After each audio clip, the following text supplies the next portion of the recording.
The Colorado Supreme Court heard arguments today in a case with huge ramifications for the 2024 election. 6 Republican and unaffiliated voters have sued to keep former President Trump off Colorado's primary ballot. They cited the 14th Amendment, which says if you engage in an insurrection, you can't hold certain offices.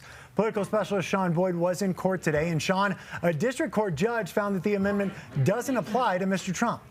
Yeah, and what's interesting, Michael, is the judge agreed with petitioners that Trump engaged in an insurrection, but she said while the 14th Amendment applies to representatives and senators and others, it doesn't apply to the president.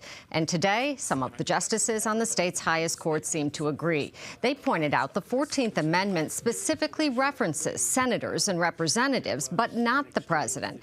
Attorneys representing the petitioners said it would be absurd to include other offices and not the most powerful office. Think about that. You'd be saying that a rebel who took up arms against the government couldn't be a county sheriff, but could be the president. If you look at the structure of the text, it is harmonious. It was very carefully drafted, and every indicator points towards excluding the presidency and the president. Petitioners have sued to prevent the Secretary of State from putting Trump's name on Colorado's primary ballot. But the justices also questioned whether secretaries of state have the authority to do that, noting it could lead to a situation where candidates are on the ballots in some states but not others.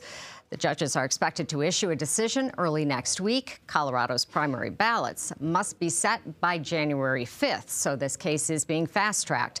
Regardless of how the state Supreme Court rules, the case is all but certain to be appealed to the U.S. Supreme Court. Karen? All right, Sean, thank you. Now an update.